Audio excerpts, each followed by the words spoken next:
नमस्कार, कंज्यूमर अड्डा में आपका स्वागत है। आपके साथ में हूं विपिन भट्ट और आज एक शानदार चीज, ऑनलाइन शॉपिंग, रिफंड और रिटर्न में झोल, आपके लिए एक ऐसा सब्जेक्ट, क्योंकि हर कोई इन दिनों ऑनलाइन शॉपिंग करता है। इवन अब तो छोटे शहर और गांव में भी ऑनलाइन शॉपिंग एक कॉमन ट्रेंड बन चुकी है। क्विक कॉमर्स से ऑनलाइन शॉपिंग तो अब हर रोज की बात भी बन गई है, लेकिन ऑनलाइन शॉपिंग में जो रिटर्न रिफंड का मामला है ना, कई बार ग्राहकों को बहुत ज्यादा परेशान कर देता है। और आज ये कार्यक्रम हम क्यों कर रहे हैं? क्योंकि एक बहुत बड़ा, इनफैक्ट अब तक का सबसे बड़ा सर्वे रिटर्न और रिफंड को लेकर हुआ है ऑनलाइन शॉपिंग के अंदर, जो कि वाकई कुछ उसके जो फैक्ट्स हैं वो चौंकाने वाले हैं। आपको बताते हैं कि सर्वे आखिर क्या कह रहा है, क्यों ये कार्यक्रम आज हम कर रहे हैं, ग्राहक आखिर कहां परेशान हो रहे हैं, किस बात को लेकर ग्राहकों में दिक्कत है। तो देखिए, रिटर्न या रिफंड्स पॉलिसी में ग्राहक खुद को फंसा हुआ महसूस कर रहे हैं। किस तरीके से, अब ये सर्वे क्या कहता है वो आपको बताते हैं कि क्यों ग्राहक ऐसा कह रहे हैं कि वो रिफंड और रिटर्न पॉलिसी में फंस गए हैं, आखिर ऐसी क्या बात हुई है। यहां पर आंकड़े आपको दिखाएंगे।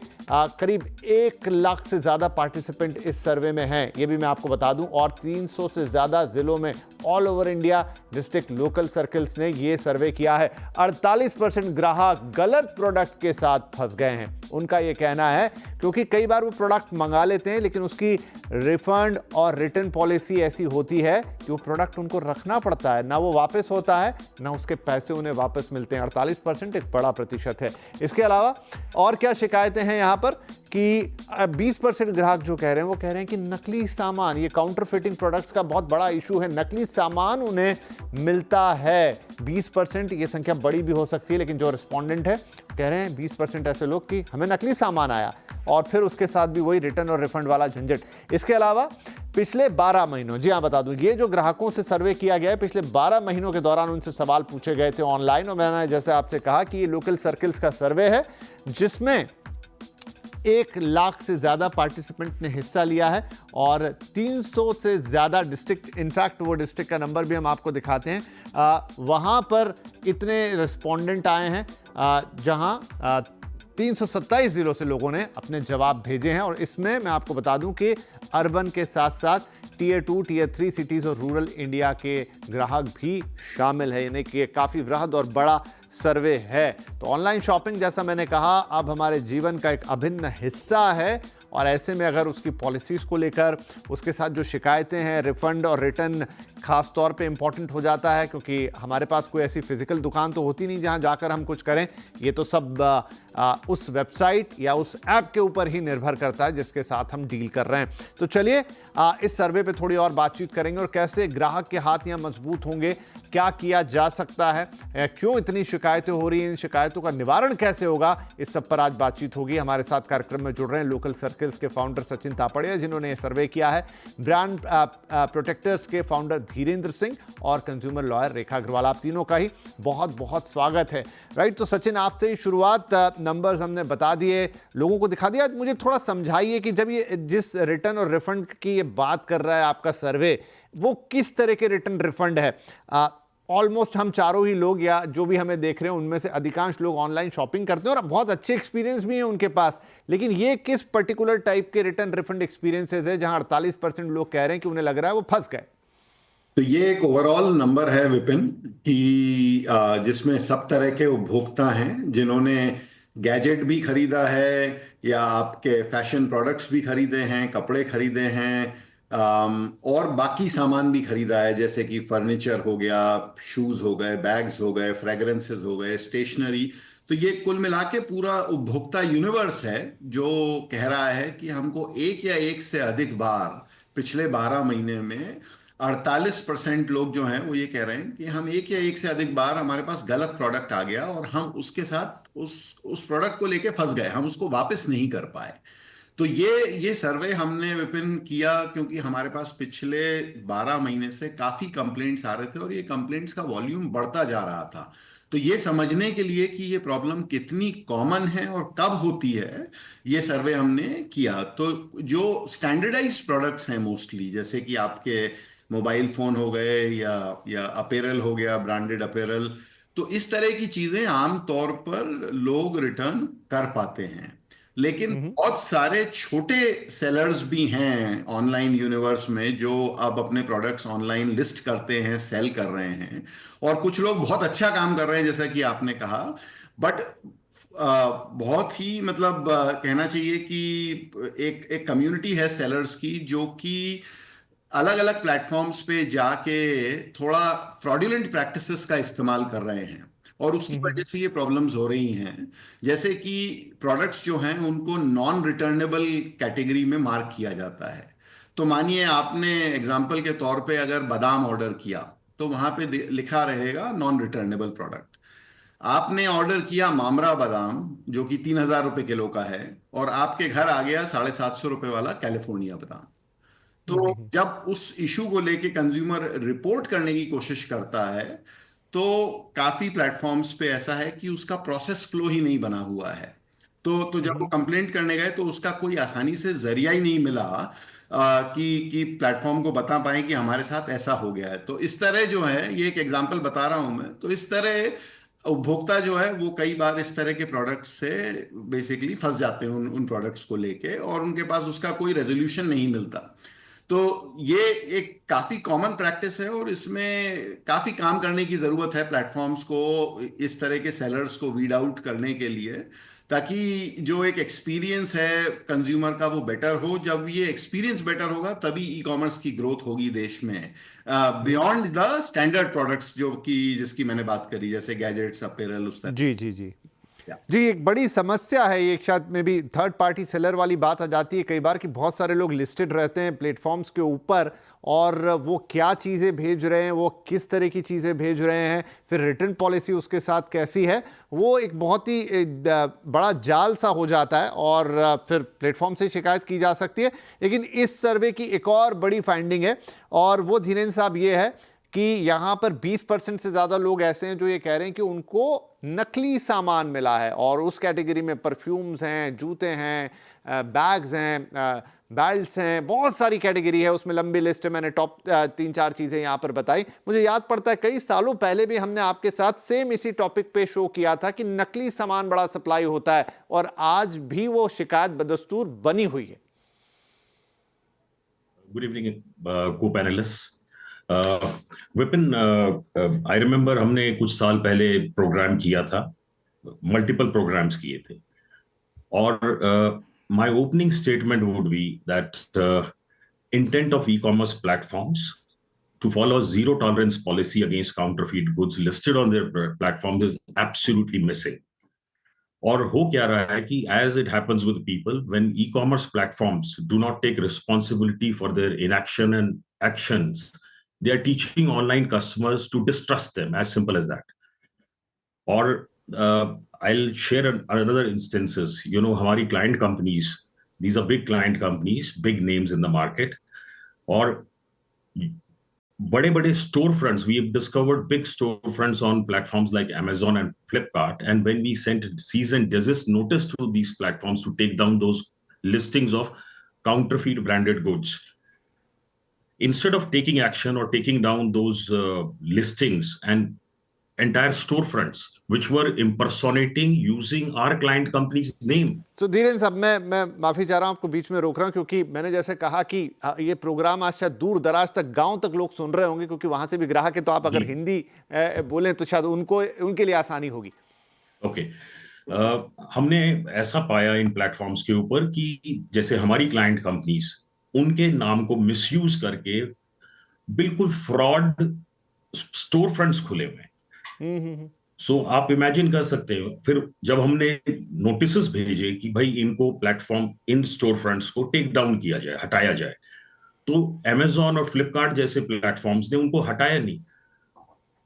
उसके जवाब में वो जाकर सुप्रीम कोर्ट की एक judgment, Shreya Singhal versus union of India, और उसके जवाब में they just sent these replies instead of taking some concrete action against उन स्टोर फ्रंट्स के अगेंस्ट, जहां बिल्कुल डुप्लीकेट सारे ब्रांड्स का सामान बिक रहा है। सो ये हालात है। और इसके अलावा मैं आपसे शेयर करता हूं कि जो ऐसा क्यों है इंडिया में ई कॉमर्स का अगर इतिहास देखा जाए, जब से ई कॉमर्स है, ऐसा क्यों है कि डुप्लीकेट ब्रांडेड चीजें इन प्लेटफॉर्म्स पे बिकती हैं? पर क्या कोई आपको ऐसा वाकया याद या किसी खबर में चला हो या छपा हो कि किसी ई कॉमर्स प्लेटफॉर्म ने सख्त लीगल कार्रवाई काउंटरफीट बेचने वाले सेलर्स के अगेंस्ट की हो? एक भी केस इंडिया में नहीं है। ऐसा क्यों? जी नहीं, एक बड़ा सवाल आपने उठाया है और सही बात है। रेखा अग्रवाल है हमारे साथ, जो कि बड़ी कंज्यूमर लॉयर हैं। रेखा जी, अब तो मैं नहीं कह सकता कि कोई हमारे देश के लिए ऑनलाइन शॉपिंग एक नई चीज है। अब तो हम क्विक कॉमर्स के उस दौर में आ गए जहां हम हर रोज शॉपिंग कर रहे हैं, बल्कि हर घंटे या जिस वक्त हमें लगता है कि भाई नमक नहीं है, चीनी नहीं है, घर में दाल खत्म हो गई है, उस वक्त ऑर्डर हो रहा है और वो 10 मिनट में आपके घर पहुंच रहा है। मतलब एक अच्छी खासी प्रगति आपने कर ली है। इतनी बढ़िया सप्लाई चेन तैयार हो गई है, इतने अच्छे लॉजिस्टिक्स तैयार हो रहे हैं कि 5 मिनट में आपके घर पे सामान आ रहा है। लेकिन अगर उससे जुड़े हुए रूल्स, रेगुलेशन, नकली सामान, रिफंड पॉलिसीज, आज भी अगर बड़ी संख्या में ग्राहक परेशान हो रहे हैं, तो हम क्या माने कि हमारा जो मार्केट है उसका बड़ा विस्तार हो गया है, लेकिन जो हमारे जो उससे जुड़े नियमन हैं, कानून हैं, वो अभी भी काफी पीछे चल रहे हैं। बिल्कुल सही कहा विपिन जी। आजकल ई कॉमर्स तो बिल्कुल हर घर के अंदर ही आ चुकी है, और पढ़े लिखे तो क्या, अशिक्षित लोग भी जो है, और हर वर्ग के लोग, ऐसा नहीं कि युवा लोग ही हैं जो ऑनलाइन शॉपिंग कर रहे हैं, गृहिणियां भी कर रही हैं।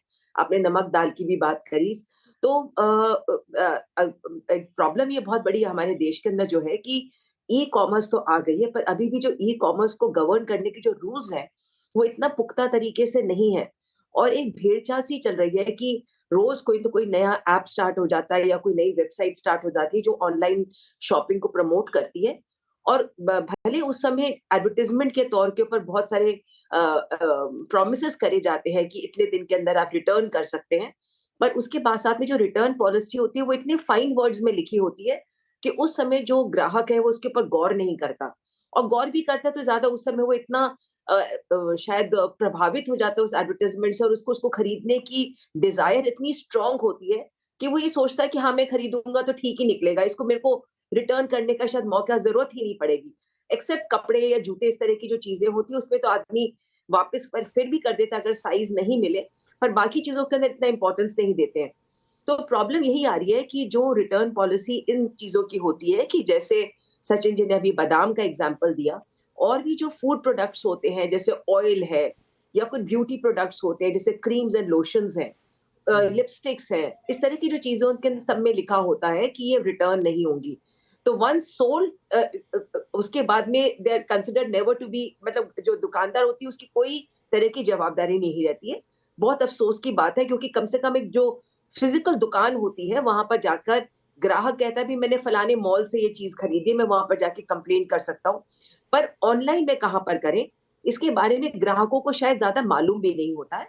इसके लिए मैं आपके जो व्यूअर्स हैं उनको ये बताना चाहूंगी कि ऐसा नहीं है कि अगर एक बार आपने चीज के पैसे दे दिए आपको बिल्कुल ही धोखा मिल गया। जैसे काउंटरफीट, या ये दो चीजें हो सकती हैं, या तो आपको कोई नकली चीज मिल जाएगी, जैसे कि परफ्यूम की आपने उदाहरण दिया, आपने कोई डेविड ऑफ का या कोई फेमस कंपनी का आपने परफ्यूम ऑर्डर किया, पर जो आप जब उसको सूंघ के देखते हैं, क्योंकि आपको पता है कि असली जो परफ्यूम है उसकी कौन सी खुशबू है, आप इमिडिएटली नकली है। दूसरा होता है कि आपने कोई चीज ऑर्डर करी, खास करके मोबाइल फोन ऑर्डर किया, आपने जब खोल के देखा तो उसमें साबुन की टिक्की निकली।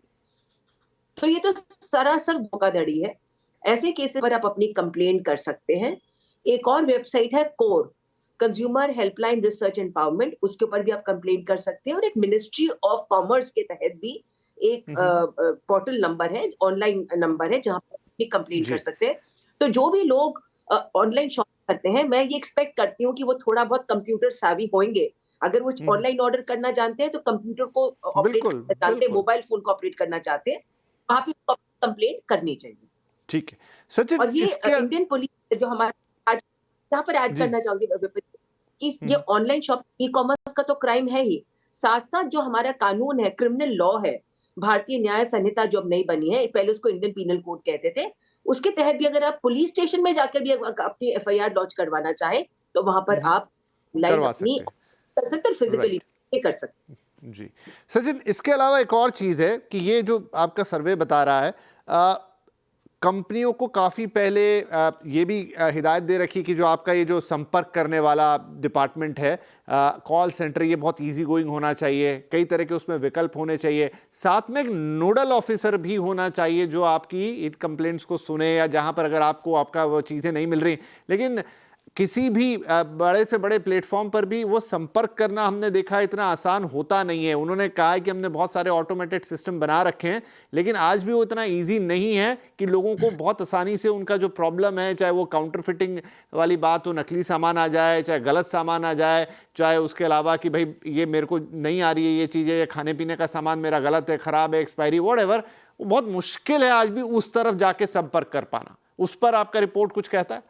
तो इसमें 3-4 चीजें हैं विपिन। एक तो जो कुछ नए प्लेटफॉर्म्स आए हैं और जो आजकल सोशल मीडिया के थ्रू भी बहुत बिकता है, राइट? है, जैसे कि इंस्टाग्राम पे या फेसबुक पे नए प्लेटफॉर्म्स जैसे कि मीशो और कुछ और आए हैं। वहाँ पे प्रोसेसेस बिल्कुल भी इस्टेब्लिश नहीं है, जैसा कि ये हम फीडबैक के बेसिस पे मैं आपको ये बता रहा हूँ, जो कंप्लेंट्स हम जिस तरह की देखते हैं। तो पहली चीज तो सारे प्लेटफॉर्म्स के लिए कॉमन स्टैंडर्ड्स की जरूरत है कि भाई एक रिटर्न या रिफंड ई कॉमर्स प्लेटफॉर्म पे जब किया जाता है तो वो किस तरह प्रोसेस हो। उसी तरह अगर कोई काउंटरफीट प्रोडक्ट रिपोर्ट करना चाहता है तो वो किस तरह उसकी कंप्लेंट दर्ज हो और वो किस तरह उसकी प्रोसेसिंग हो।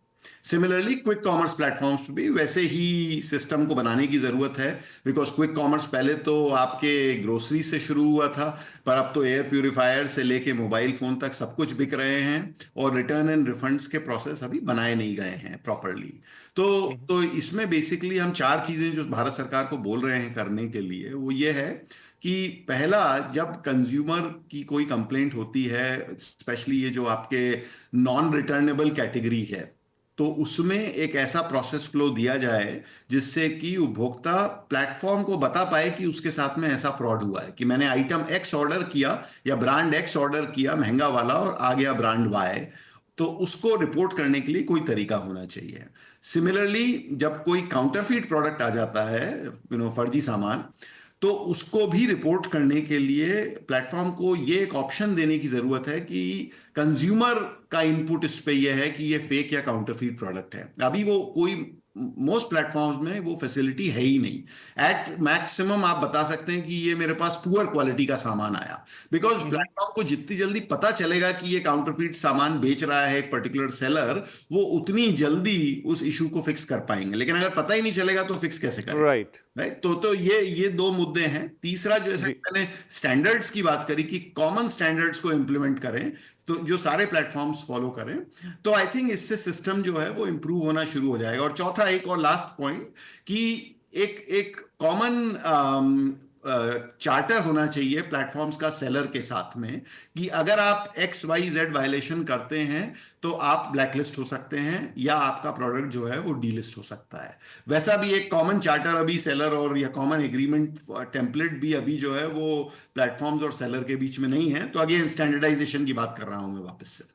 जी, बहुत ज़रूरी है ये सारे बदलाव। आई थिंक एक अच्छे सजेशंस जो आप सरकार से रख रहे हैं, और चूंकि एक बड़ा ऑनलाइन मार्केट है जिसके लिए हम तैयार हैं। अभी तो कहा जाता है कि बहुत कम एक्सप्लोर हुआ है, अभी तो बहुत आगे इसको जाना है। तो फिर क्या उसके लिए अभी से फ्रेमवर्क तैयार हो जाना चाहिए, जहां पर सही जो सेलर्स हैं, ईमानदार जो सेलर्स हैं, उनको तो बढ़ावा मिले, लेकिन ये जो गलत चीज़ें हो रही हैं इनको उसी तरह से रोक दिया जाए और कंज्यूमर की आवाज तुरंत पहुंचे। एक छोटा ब्रेक ले रहे हैं यहाँ पे।